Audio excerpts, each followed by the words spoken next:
Justice स्वर्णकांता जी के court में ना तो स्वयं पेश होऊंगा और ना ही मेरी तरफ से कोई वकील पैरवी करेगा। लेकिन कोर्ट अपनी प्रोसीडिंग करेगी और जजमेंट देगी।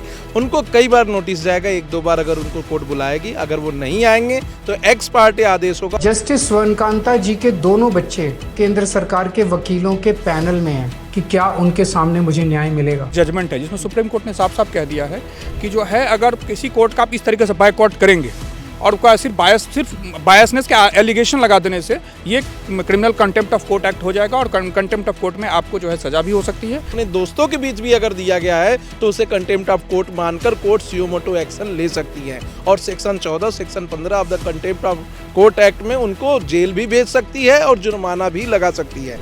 कहते हैं नेता उदाहरण सेट करता है और उसके समर्थक उस पर चलने की कोशिश करते हैं। आज हम सुप्रीम कोर्ट में खड़े हैं, लेकिन यहाँ पर हमें ये लगने लगा है क्या ऐसा होगा कि अगर लोगों के हक में फैसले जज नहीं देंगे तो क्या अब अदालतों के सामने आंदोलन होंगे। जी हाँ, मैं बात कर रहा हूँ अरविंद केजरीवाल की, जो आंदोलन से निकले नेता हैं। अक्सर आप देखते रहे कि बात बात पर वो आंदोलन करते रहे। कई बार उनके आंदोलन बहुत बढ़िया भी लगे, जनहित के थे, लेकिन आंदोलन की सीमा भी यहाँ तक आ गई है कि अब वो जज से कह रहे हैं कि आप मेरा केस नहीं सुन सकते, आपके बच्चे फलानी जगह हैं, आपके बच्चे सरकार से लाभ ले रहे हैं। इस टाइप की बातें वो कर रहे हैं। लेकिन इन सब पे वो सुप्रीम कोर्ट जिसमें जब सीबीएसई में एक अध्याय शामिल किया गया जिसमें कहा गया जुडिशियली में करप्शन है तो सो मोटो लेकर के उस सम्मान को बचाए, यहाँ पर क्या रहेगा ये भी समझने की कोशिश करेंगे। और इसको कैसे देखते हैं सुप्रीम कोर्ट के वरिष्ठ अधिवक्ता विशाल सिंह चंदेल जी और सूरज कुमार झा जी, दोनों लोग आपसे उनका स्वागत है। आप लोग हमारे जब भी पैनल में आते हैं बहुत सी इंसाइट देते हैं, हम उम्मीद करें कि आज भी हमारे दर्शकों को इस बारे में मिलेगा। सबसे पहले आपकी तरफ आते हैं सर विशाल जी, ये जो उन्होंने कहा है केजरीवाल ने कि ना तो मैं जाऊंगा हाई कोर्ट की जज स्वर्णकांता की अदालत, ना मेरे कोई एडवोकेट जाएंगे, इसको आप कैसे देखते हैं? देखिए, right to choose his legal advocate his right and this is a fundamental right. मैं कहूँगा कि अगर वो नहीं जाना चाहते हैं तो कोई बात नहीं, अगर वो अपने आप को रिप्रेजेंट नहीं कराना चाहते हैं तो कोई बात नहीं, लेकिन कोर्ट अपनी प्रोसीडिंग करेगी और जजमेंट देगी। उनको कई बार नोटिस जाएगा, एक दो बार अगर उनको कोर्ट बुलाएगी। अगर वो नहीं आएंगे तो एक्स पार्टी आदेश होगा और उस एक्स पार्टी आदेश को वो आगे चल के ऑनरेबल सुप्रीम कोर्ट में चैलेंज कर सकते हैं। लेकिन जब भी कोई ऐसे मैटर में जहाँ एक्स पार्टी आदेश आता है और कई बार ऑनरेबल कोर्ट उनको बुलाने का संबंध भेजती है और नहीं जाते हैं तो उसमें ऑनरेबल सुप्रीम कोर्ट के भी हाथ बंधे हुए हैं, क्योंकि नेचुरल जस्टिस और रूल ऑफ लॉ कहता है कि दोनों पार्टी को सुनने के लिए प्रॉपर नोटिस देना चाहिए। और नोटिस देने के बाद भी अगर कोई चूज करता है कि मैं इस केस को नहीं लड़ूंगा तो उसमें कोर्ट कुछ नहीं कर सकता और उसमें कोई भी फंडामेंटल राइट आपका वायलेशन नहीं होता है। तो ये बहुत ही कठिन राह होने वाली अरविंद केजरीवाल जी के लिए। और दूसरी बात, अगर मैं कानूनी पक्ष से थोड़ा सा हट के कहूँ तो वो एक सामाजिक नेता हैं, सामाजिक व्यक्ति हैं, एक आम आदमी पार्टी के फाउंडर हैं, को फाउंडर हैं। उनको तो एक ऐसा एग्जाम्पल सेट करना चाहिए था कि समाज का हर व्यक्ति कानून के प्रति, अपने उच्च न्यायालय और उच्चतम न्यायालय के प्रति विश्वास को पूरी प्रतिबद्धता के साथ रखे। उन्होंने अब ऐसा माहौल बना दिया है कि हर एक सामाजिक व्यक्ति जिसके खिलाफ कोई जजमेंट जाएगा वो यही बात कहेगा कि देखो केजरीवाल सही कह रहा था और हम लोग गलत। तो कहीं ना कहीं मुझे लगता है कि कानूनी तौर पर, सामाजिक तौर पर, वैधानिक तौर पर यहाँ पे केजरीवाल जी गलती कर रहे हैं। एक चीज़ और सूरज जी आपके पास आएंगे, क्योंकि जो ये बता दिया कि विशाल जी ने कि अगर वो नहीं जाएंगे उनके क्या राइट्स हैं, क्या होगा। जी। लेकिन मैं इसमें एक चीज़ और, जिस तरह से वो कह रहे हैं मैं सत्याग्रह का रास्ता अपनाऊंगा, आंदोलन करूंगा, सत्याग्रह का रास्ता अपनाऊंगा, तो वो सत्याग्रह का रास्ता क्या है अपनाना, क्या कहना चाहते हैं? ये सिर्फ नौटंकी कर रहे हैं और इनको पता है कि चूंकि देखिए ऐसा है कि इसके पीछे पॉलिटिकल प्रेशर है और उनको आम आदमी पार्टी टूट चुकी है, ढेर सारे सांसद जा चुके हैं। तो अब यह है कि इस केस में वो जनता के सामने दिखाना चाह रहे कि मैं गांधी के सत्याग्रह पर चलूंगा। जुडिशरी में आज एस मुगोलकर के केस में सुप्रीम कोर्ट ने साफ साफ कह दिया कि कोई भी जज, चाहे हाईकोर्ट का जज हो, डिस्ट्रिक्ट कोर्ट का जज हो, चाहे सुप्रीम कोर्ट का जज हो, कोई भी काम पॉलिटिकल प्रेशर में नहीं करेंगे। जज को हमेशा इम्पार्शियल माना जाता है और ये माना जाता है कि निष्पक्ष को दोनों पार्टी को सुनेंगे, पर प्लेंटिफ को और रेस्पोंडेंट को, जिसका जो उस केस की जो मेरिट होगी उस हिसाब से डिसाइड करेंगे। ठीक है, तो इस केजरीवाल ने जो ये रिक्यूजल एप्लीकेशन पहले लगाई थी 20 अप्रैल 2026 को 115 पन्ने का डिटेल्ड ऑर्डर ऑनरेबल जस्टिस वनकांता शर्मा ने कोर्ट को दिया और उन्होंने अपने आप को रिक्यूज करने से रिफ्यूज कर दिया और उन्होंने कहा कि साफ साफ जो है ये एक बायसनेस है, क्योंकि उनका ये कहना था कि आप इस केस में पहले सुन चुके हैं, आप आरएसएस के उस कार्यक्रम में गए थे, वहाँ जो उनका अधिवक्ता परिषद है, उसके बाद इनका ये था कि आपके बेटे पैनल में है, बेटी पैनल में है, वहाँ तुषार मेहता जो सॉलिसिटर जनरल वही काम में लौट करते, ये तो गलत है। अब कल को कोई पॉलिटिशियन का बेटा पॉलिटिशियन हो तो आप कैसे मतलब वो कर पाएंगे सब्जेक्ट, मतलब सही को उसको डिटरमाइन कर पाएंगे। तो ये उन्होंने रिक्यूजल हो गया और इन विजय कुडले का एक जजमेंट है जिसमें सुप्रीम कोर्ट ने साफ साफ कह दिया है कि जो है अगर किसी कोर्ट का आप इस तरीके से बायकॉट करेंगे और उसका सिर्फ बायसनेस के एलिगेशन लगा देने से ये criminal contempt of court act हो जाएगा और कंटेम्प्ट ऑफ कोर्ट में आपको जो है सज़ा भी हो सकती है और आप जेल भी जा सकते हो। और भारत में मैं मतलब इसको ऐसे समझूं कि एक आम, जैसे विशाल जी ने एक आम चीज़ बताई कि अगर मान लीजिए मेरे खिलाफ कोई केस है और मैं नॉर्मली उसमें हाजिर नहीं होता हूँ, ना ही अपने अधिवक्ता को देता हूँ, तो मेरा एक्सपार्टी हो जाएगा। लेकिन यहाँ पर इंटेंशन क्लियर हो रही है कोर्ट को गलत साबित करने की। मैं आपकी तरफ भी आऊँगा सर, दोनों वकील साहिबान से परामर्श। अगर मेरी एक होता है मैं नहीं गया, एक होगा मेरी इंटेंशन थी, मीडिया में बात कर रहा हूँ, तमाम बात कर रहा हूँ, क्योंकि अभी पिछले कुछ दिनों में जुडिशियली पर जिसका जैसा मन करा उसने कहा। और ख़ास तौर से जब उन्नाव वाला केस आया तो हाई कोर्ट के जजों के लिए 50-50 करोड़ तक की रिश्वत की बात कर दी। बिल्कुल उनके वकील आके बाहर आकर के कोर्ट पर रिश्वत का आरोप लगाने लगे, इस तरह की बातें कर रहे हैं। सुप्रीम कोर्ट ने उन्हें भी, मैं अगर पता नहीं मैं कितना सही होऊंगा, एक तरीके से कहने चेतावनी दी है। नहीं, चेतावनी नहीं दी थी। मैं आपको बताऊं, जब दूसरे उन्नाव केस में दूसरे दिन की हेयरिंग शुरू हुई, मतलब एक डेट के बाद अगली डेट पे उनके जो वकील थे महमूद प्राचा, उनको उन्होंने साफ साफ honourable justice chief justice Suryakant साहब ने मतलब फटकारा और कहा कि आप जो मीडिया ट्रायल चला रहे पैरेलल वो बंद करिए, नहीं तो हम आपका लाइसेंस तक कैंसिल कर देंगे। हर वकील को मतलब लाइसेंस होता है एडवोकेट एक्ट का। बात की चर्चा करने का अभिप्राय ये था कि कोर्ट है उसमें निर्णय आपके खिलाफ आ सकते हैं, आप उच्च अदालत में जा सकते हैं, लेकिन वो सारे अवसर बढ़े हुए। लेकिन इस तरह से जजों को रिश्वत की आरोप लगा देना या उन्हें वाइस्ड हो देना, यही सब चीजें तो है ना। केस में तो विक्टिम ही लगाई थी कि जजेज को पैसा चलेगा। एक बात समझिए, दो लोग केस लड़ रहे हैं, लाजमी सी बात है कोई एक जीतेगा कोई एक हारेगा। हारने वाले पार्टी को ऑप्शन होता है कि आप ऊपर के कोर्ट में अपीलेट कोर्ट में अपील करें, अपील फाइल करें, रिवीजन फाइल करें। आप एक बात समझिए, दिल्ली रेप केस का ही हम वो जो आप कुलदीप सिंह उन्नाव रेप केस का ही बात करें तो उसमें कुलदीप सिंह सेंगर के उसमें सस्पेंड हुआ था, सेंटेंस सस्पेंड हुआ था। उसको लेकर के तरीका ये था कि हाईकोर्ट ने जो टू जजेस की बेंच थी, हरीश वैद्यनाथन और खेत्रपाल की बेंच में, उसमें आपको कर दिया तो आप सुप्रीम कोर्ट आ सकते थे। ठीक, आए भी, और आप आए भी। वहाँ पे आप प्रेशर बनाने के लिए आप वहाँ पे जंतर मंतर पे हाय तोबा कर रहे हैं, वहाँ न्यूज़पेपर पे कर रहे हैं, न्यूज़ फिंच पे आप लड़की विक्टिम होकर आ रही है, कह रही है जजेज को पैसा चलेगा।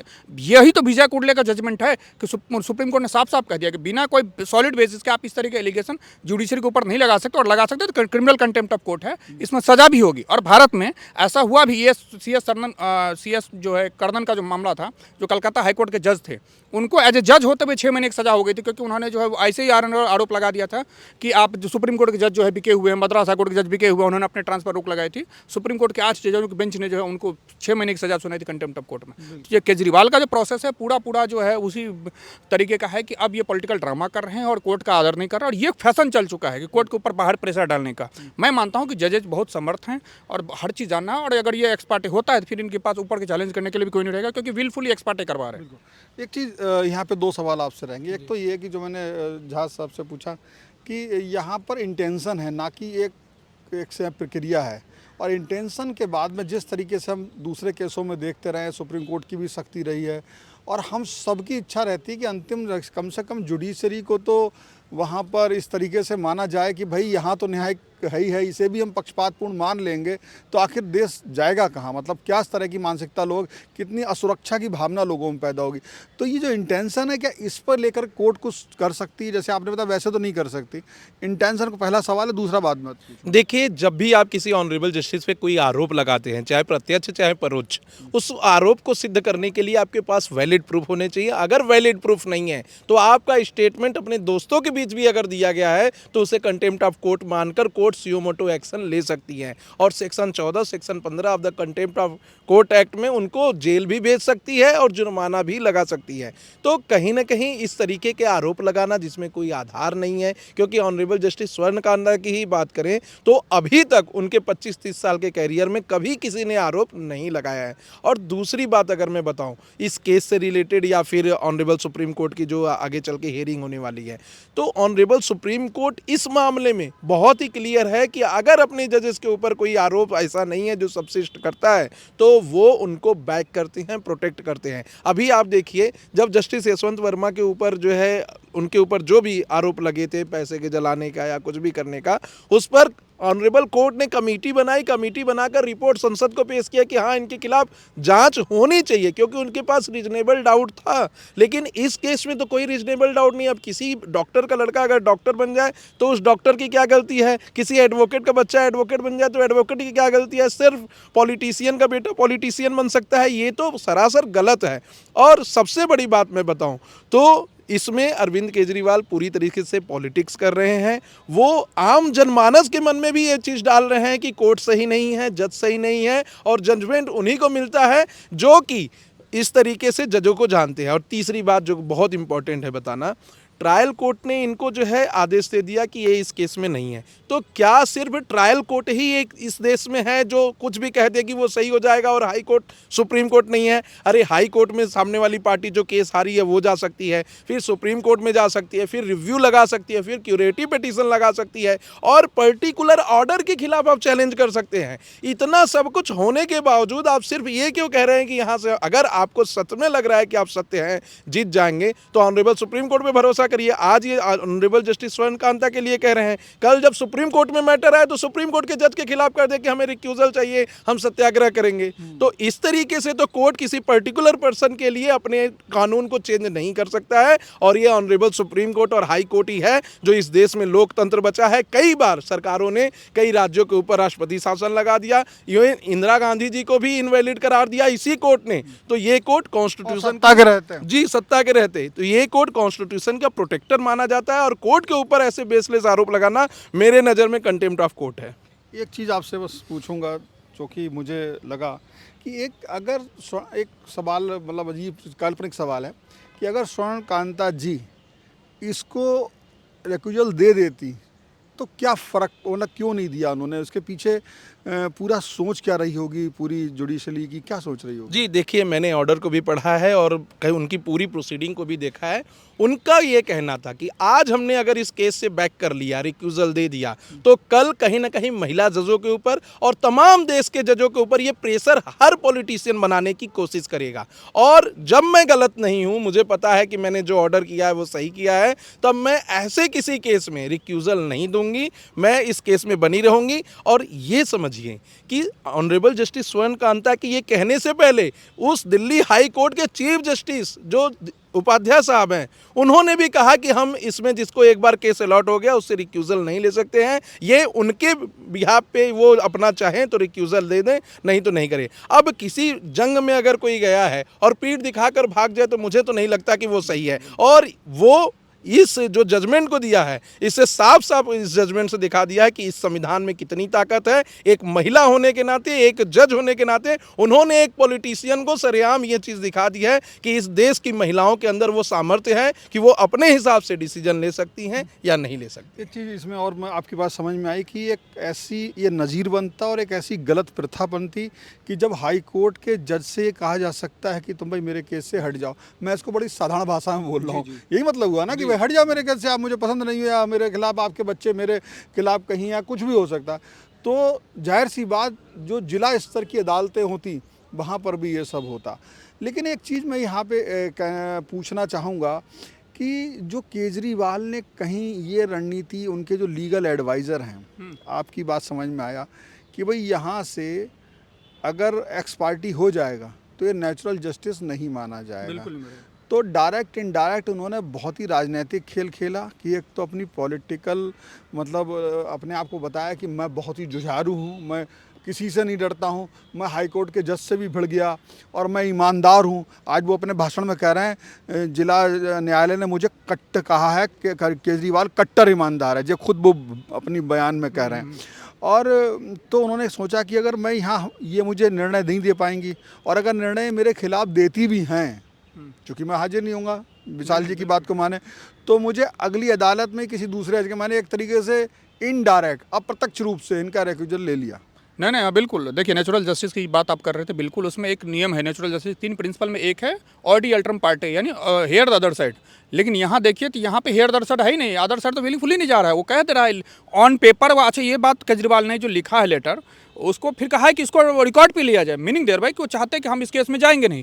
ये समझिए सर, ये पूरा पॉलिटिकल ड्रामा है। इनको एक पॉलिटिकल लॉस बड़ा हुआ है, इनको दिल्ली से लेकर पंजाब तक को लॉस हुआ। तो ये जनता का फेथ दिखाना चाहिए, देखो जी तुम्हारे लिए हम अपने आप को कट्टर छवि बनाने के लिए हम जजेस से भिड़ जा रहे हैं। ये एक बहुत बड़ी गलत परंपरा सेट करेगी। और अगर जज में जो जैसा विशाल जी भी कह रहे थे, जज साहिबा अगर कर देती तो ये ट्रेंड चल चुका होता है कि अरे हर आदमी, सीधी सी बात है सर, केस नॉर्मल सी बात, कॉमन सेंस समझने की वाली बात है, 2 पार्टी है केस में, हर आदमी दूसरा आदमी कहेगा देखो जी इस जज पे हमें भरोसा नहीं है। क्योंकि जैसे आप आर्गुमेंट सुनते हैं तो कई बार आपको पता चलता है कि जज साहब आपकी बात जो है कई एविडेंस, आपकी एविडेंस जज साहब जो है आप जो लगाते सफिशिएंट नहीं होता, जज साहब ग्रांट कर देते सामने वाले के फेवर में। तो आप कल को कहेंगे जी जज साहब मेरे को एविडेंस नहीं सुने, एविडेंस प्रॉपर नहीं था, ये सारी चीज़ें, तो आप जज पे बर्डन डालोगे। फिर आप अगले यहाँ पे जो वो अब कर रहे हैं एक्सट्रीम एक्स पार्टी, उसका कोई रेमेडी उनका नहीं है। अब मैं मानता हूँ कि इस पर दिल्ली हाईकोर्ट की चीफ जस्टिस सुनवाई करे, कंटेम्प्ट, अदरवाइज या तो फिर इसमें सुप्रीम कोर्ट डायरेक्ट सो मोटो ले ले। ये जो ट्रेंड चल गया ना, तो ये बहुत बड़ा रिपरकशंस होगा इसका। जुडिशरी के देश में आप एक जो सबसे बड़ा आधार स्तंभ है जुडिशरी का, उस पर आप कहीं ना कहीं डेंट मार रहे हैं। ये पॉलिटिकल ड्रामा जहाँ तक था वहाँ तक था, लेकिन आप सीधा सीधा जज से भिड़ रहे हैं, सुप्रीम कोर्ट से भिड़ रहे हैं, हाई कोर्ट से भिड़ रहे हैं। और जो रेक्यूजल की वो कह रहे हैं कि मैं अपना रेक्यूजल का राइट रख रहा हूँ। रेक्यूजल के लिए आप आइए, 115 पेज की जजमेंट है, बहुत डिटेल ऑर्डर है, मैंने पढ़ ली है। उसमें आप एसएलपी आएंगे, डायरेक्ट वो उसने प्लान तो रेक्यूजल के अगेंस्ट आप सुप्रीम कोर्ट आएंगे, आपको नोटिस भी नहीं होगा, पहले डेट पे ही डिसमिस होगा, क्योंकि आप सिर्फ एलिगेशन लगा रहे, अधिवक्ता परिषद में गई थी, ये हो सकता, एजम्पशन पे चीज़ें चल रही है, समझिए बात को। मैं एजम्पशन पे है कि कोई एविडेंस प्रूफ नहीं है, हम कह दिए आप चोर हैं, हम ये तो दिखाएंगे ना कब आए कब गए, सारी चीज़। मैंने एक चीज़ बड़ी बचपन से देखी है और कई बार खुद महसूस करी है। मैं जज नहीं हूँ, लेकिन कभी किसी में ऐसे, एक तो पहली चीज़ तो मैं यहीं पे आता हूँ, सबसे पहला सवाल ये था जो मैं भूल जाऊँगा नहीं तो, अगर अदालत सुप्रीम कोर्ट सो मोटो लेता है और अगर जब वो ले गई तब जब उसे लगेगा कि गलत हो रहा है, ऐसा मैं मानता हूँ। बिल्कुल। और अगर वो लेता है और इन पे अगर जो आरोप लगते हैं अदालत की अवमानना पे, तो उन्हें क्या सज़ा हो सकती है? बिल्कुल, कंटेम्प्ट ऑफ कोर्ट जो है उस धारा 3 और 4 के अकॉर्डिंगली उनकी जो सज़ा होगी 6 महीने की सज़ा होती है, 2000 का फाइन है कंटेम्प्ट ऑफ कोर्ट में अभी। और जो मैक्सिमम सज़ा भी होती है 6 महीने की, तो जैसे कि अभी मैं आपको बताया 2017 में जस्टिस CS कन्ना थे, वो सर्विंग जज थे और उनको सर्विंग जज होते हुए भी उनको जेल भेजा गया था, क्योंकि उन्होंने कॉन्स्टिट्यूशनल, भारत में जो सबसे supreme law of the land है कॉन्स्टिट्यूशन है, वो जजेस पे सीधा सीधा आरोप लगाते हैं, बेबुनियाद आरोप। आपकी बात सीधी है कि एक जज को भी सजा होगी, हुई है 6 महीने मैक्सिमम सजा। जा करके जब इन्हें लगा सजा हो रही है, तो अरविंद केजरीवाल जैसे अरुण जेटली से माफ़ी मांग ली, अगर ये उससे माफ़ी मांगते हैं तो माफ़ी मिल जाएगी या सजा होगी? बिल्कुल बिल्कुल। देखिए वो तो सुप्रीम, मैं उस मामले में तो मैं नहीं कुछ कह सकता, डिस्क्रिप्शन है सुप्रीम। मिल सकती है क्या? मिलनी चाहिए, और मैं इसलिए मिलनी चाहिए क्योंकि अगर आप बाय प्रैक्टिस क्या देखते हैं? हाँ बिल्कुल, प्रैक्टिस देखिए मिल जाती, कई बार अनकंडीशनल अपॉलॉजी फाइल करते हैं, लेकिन मैं मानता हूँ कि इसमें सजा इसलिए होनी चाहिए कि ज़रूरी है कि एक संदेश जाए, कड़ा संदेश देने। तो हर आदमी चलता हुआ एक नेता, गाँव का नेता प्रधान करेगा सुप्रीम कोर्ट कुछ गलत है, ये है। मैं मानता हूँ कि न्यायालय की गरिमा है। आजकल देखिए ट्रेंड हो गया है, वो मैं कल देख रहा था, वो कुणाल कामरा नाम का कॉमेडियन है, वो सुप्रीम कोर्ट पे कमेंट करे जा रहा है, कोई वो कुमार है, कोई वो भी अटॉर्नी जनरल सुप्रीम कोर्ट। मैं मानता हूँ कि न्यायालय की एक व्यवस्था है, न्यायालय की एक सम्मान है, उसकी सम्मान की। देखिए आप केस हारे या जीते, न्यायालय का न्यूट्रल है और न्यायालय को न्यूट्रल ही रहना चाहिए। मैं मानता हूँ कि ये इसमें सुप्रीम कोर्ट इसमें सजा कम से कम 6 महीने मिलनी चाहिए। हम सिर्फ सुप्रीम कोर्ट की बात ना करें, बल्कि हम जिला न्यायालय, क्योंकि हमने आपने तो हमसे ज़्यादा देखा है और आपने कई बार ऐसा, यहाँ सुप्रीम कोर्ट में तो अंत में आता है, मैंने अपनी ज़िंदगी में देखे, जिला न्यायालय से फांसी हो गई, हाई कोर्ट से उम्र कैद हो गई, बदल गई, या कई बार कन्फर्मेशन भी हो गया और फिर सुप्रीम कोर्ट में आके छूट गया। बिल्कुल छूट गया। कई बार क्या हुआ, वहाँ से कोई सज़ा नहीं हुई जिला न्यायालय से, और हाई कोर्ट ने भी नहीं, सुप्रीम कोर्ट ने उसे बहुत महत्वपूर्ण माना और सजा दी। सुरेंद्र कोहली का जजमेंट सुप्रीम कोर्ट से बड़ी हो गया। अब सवाल ये है कि जिला, मैं आपकी तरफ आऊँगा सर, कि आपने ये सब देखा होगा, सजाएं भी दिलाई होंगी और सजाएं जैसा आपको निर्दोष को बचाया भी होगा।